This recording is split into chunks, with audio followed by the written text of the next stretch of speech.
On a new trail now. It's looking pretty good.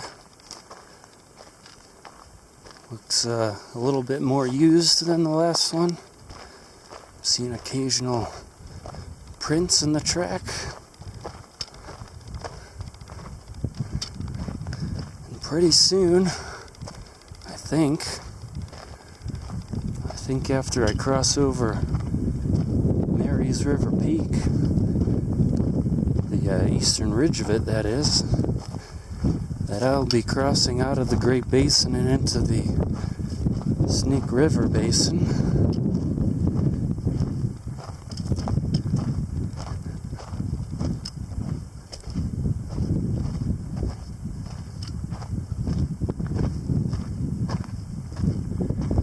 A lot of dead trees higher up.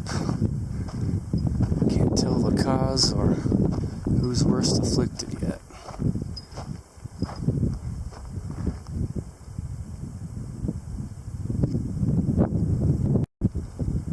Got shrubs of Dasiphora fruticosa here,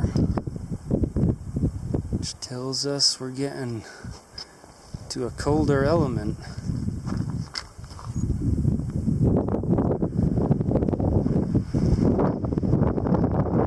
High mountain, high latitude shrub of this continent, and the next one to the west.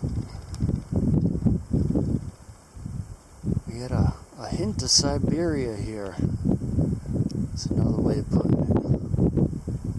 An affinity with Siberia.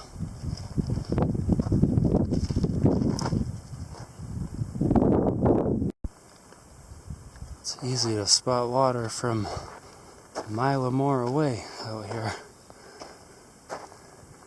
Most drainages have it in some form. And the really bright green ones will definitely have it.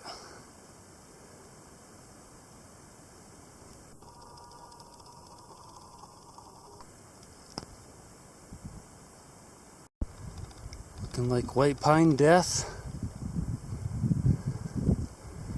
Looking like not fire induced.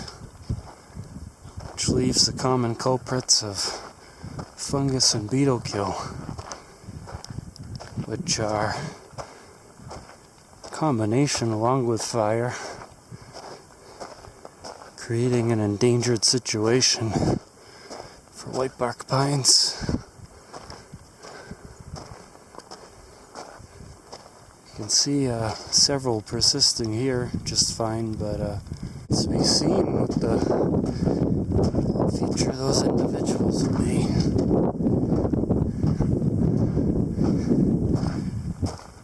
Anytime the trees die, it hurts the trail, so this trail has not been as easy to follow as the previous stretch.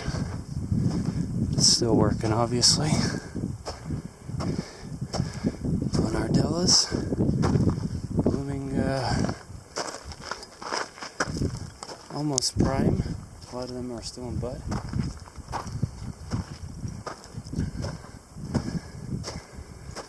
Yeah, so these white pines are fine.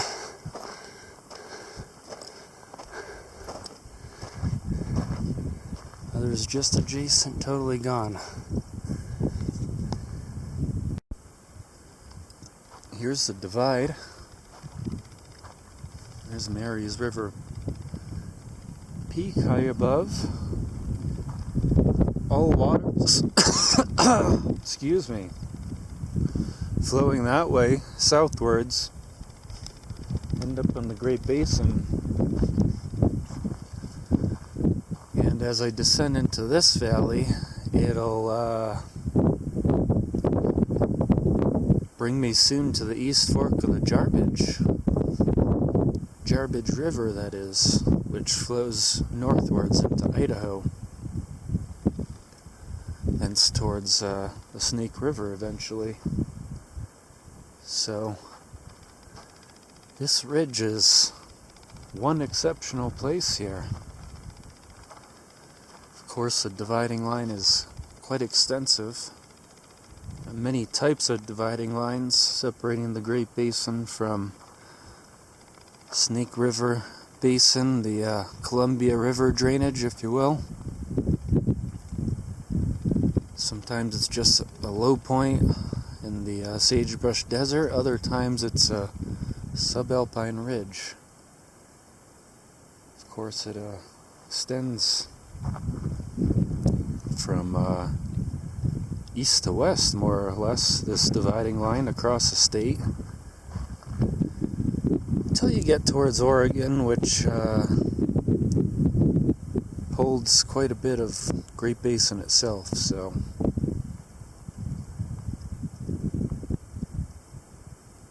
very exceptional place, important place, either way right here. Gonna walk towards the Idaho border and then wrap back around over across the high country. I haven't seen any alpine peaks yet. Those ridges up there look somewhat alpine-ish, but flat and uninteresting for mountaineering purposes.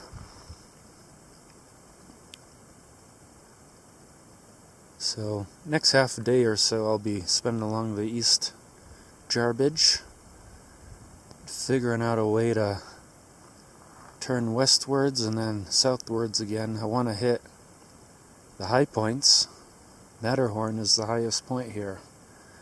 Be interesting to see if it bears even the slightest resemblance to the Swiss one. Got some Oxytheca here. Looks like a rumex. Oliganaceae there. And a place that feels too warm to harbor it. I'm used to seeing this in alpine frost scars and stuff. Past the prime now, so fruiting quite early in these parts. I expect to see them flowering throughout July. They have wider and more or less strictly basal leaves there than does a rumex. At least they're tall, weedy ones. Maybe a bract or two that looks like a leaf. So leaves are kidney-shaped and basal, though. Again, you'll find this in more colder, wetter areas ordinarily. I didn't see anything heading down, so I'm sticking on the one trail I saw, which is going to keep me high for a while. Even though I thought we'd see him later in the trip, I think there's a couple alpine lakes ahead. It's for the best I didn't find that way downwards, because now I'm psyched to be here. That's a government peak ahead. See snow patches in the basin, and the trail crosses this very fine, cool basin. Bigger peak in the background, so staying high is where it's at. Trails are basically unused and quite eroded, so that's where I came up. You have to look down to the shadow to see that it's a trail. That's where I'm going down here. It doesn't even look like a trail crosses over this pass, so it takes some fine experience to be out here, I'd say, with trails and not trails. So people with a lot less experience would probably get very lost and frustrated out here for the most part. Maybe that's why it's in turn not used very much. But I had to start out on trails like this to really get into wilderness travel in an expert manner. So my experienced eye can see it kind of winding around and also intersecting with this eroded drainage part. trails and drainages become one over time. This maintenance and use are prevalent.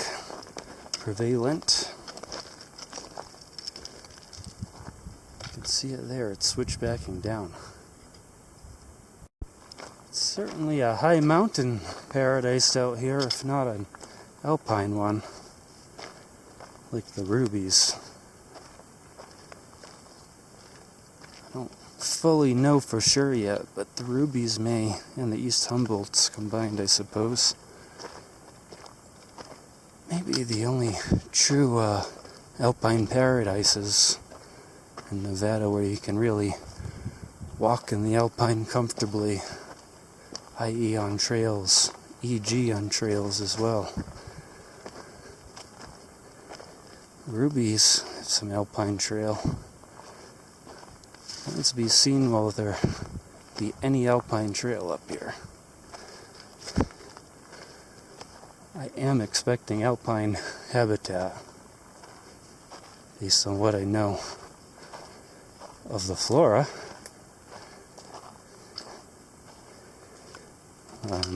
Whether that's on first peak I climb or last peak I climb remains to be seen. We will be up the Matterhorn this trip. A couple people camped over there. It's pretty cool to see. There's a spring. Couldn't be fresher. Nothing but bare, dry slope above. This is what I miss about living in Colorado, is fresh, frigid snowmelt water of the high mountains. That desert water sucks, if we're being honest. Guessing the trail conditions will remain at least a bit improved for a while, based on seeing 2 people just now.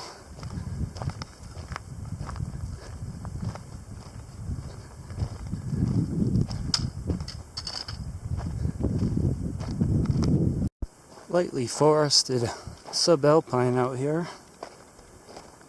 Lots of boreal taxa have begun showing up. Members of the blueberry family, for example.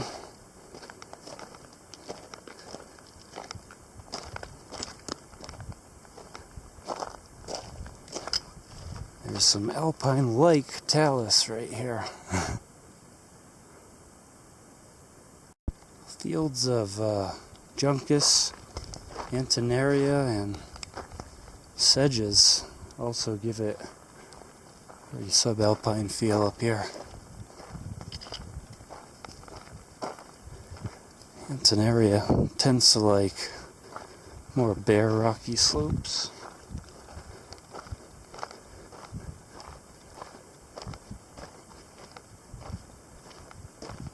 Those graminoids have temporarily disappeared. There's a bunch of juncus in the truncus.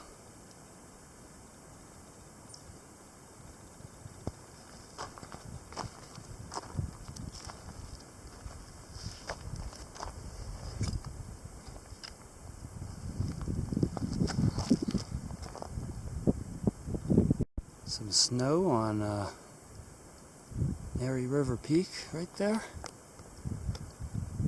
feeding some of those springs late into the summer. Such enticing volcanic slopes that really remind me of the San Juans, and we want to come back for sure. I don't want to climb up there this trip though. Enjoying the trails, be they as they are.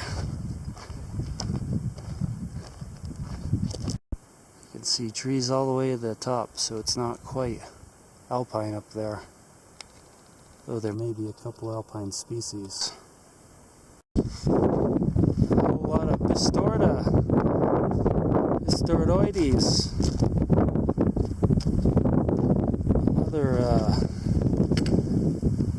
knotweed, I guess. Polygonaceae.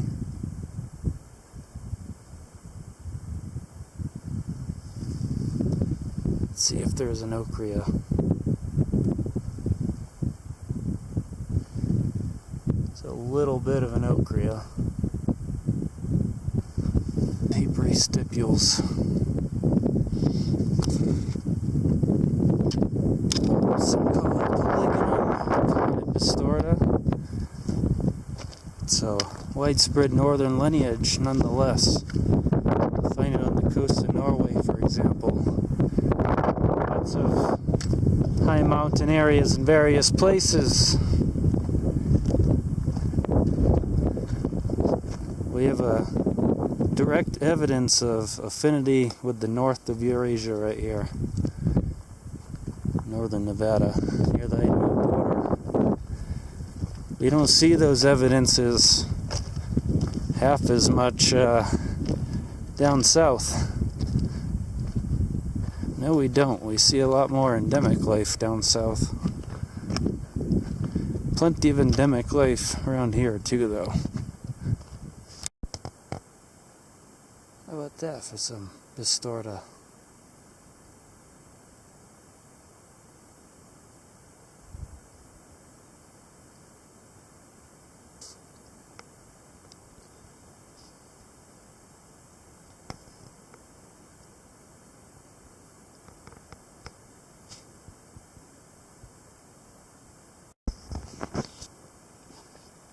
Quite lush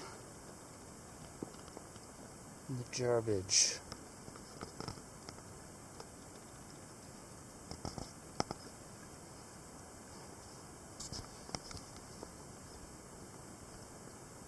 Even some orchids, wow.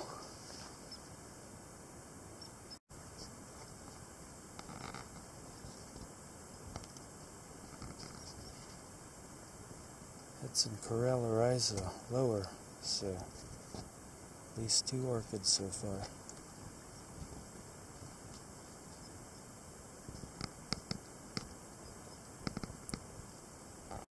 Orchids are, of course, monocots. Closer to grasses than most everything else we know. Hibiscus, tomato, etc.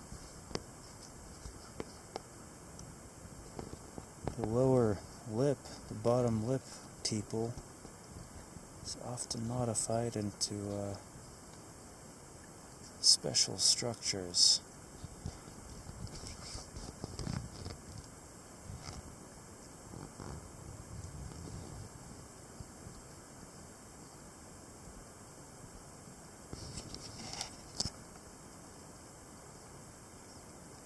This one's fairly plain, but it is extended and curled.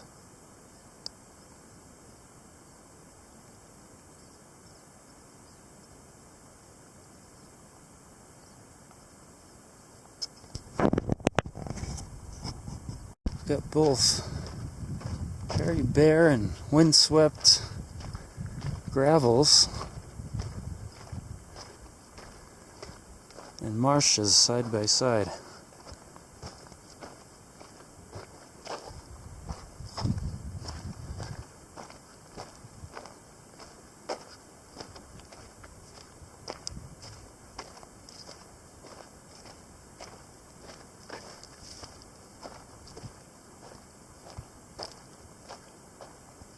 One of the few mountain lakes of all Nevada right here.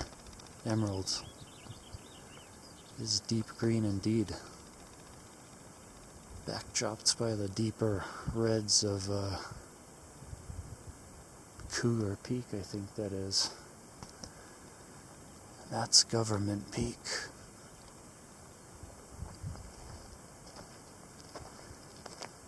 Here's a very fine trail. Starting to get late here. I just ran into the high mountain and showy Epilobium. Much showier than almost all the ones found lower down. Depends on whether you include Camarian or not. It's Epilobium obcordatum. Undoubtedly an evening primrose with those 4 stigma lobes, 8 stamens, and 4 petals. Formerus flowers in this family, of course. There's the inferior ovary. This part.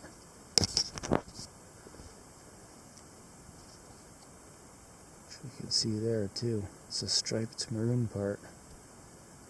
It's a bit squarish.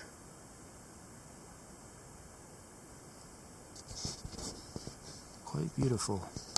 East Jarbidge is quite far below there. We'll meet up with it eventually down canyon sometime tomorrow.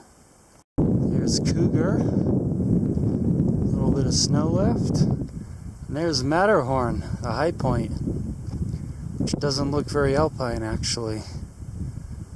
It looks nicely doable, and we'll be there in a couple days, I guess. Steep descent now to the Jarbidge Basin. Old evidence of settlement in the Jarbidge. That's Matterhorn. Descending for a while now.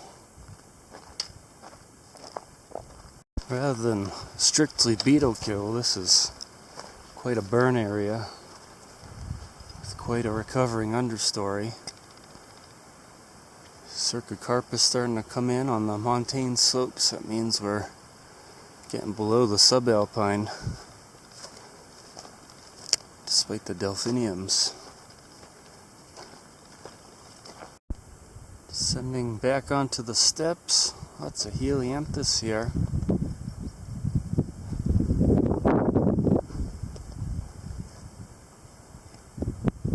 High country above there is where we'll be returning via.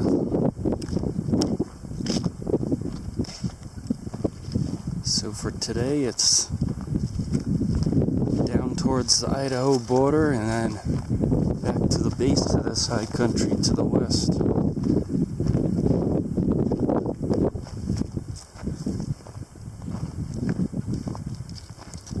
Things are drying out here as well. Still blooming, but at the same time drying out. Still in bud, but also drying out. It's probably a little early for summer to be over.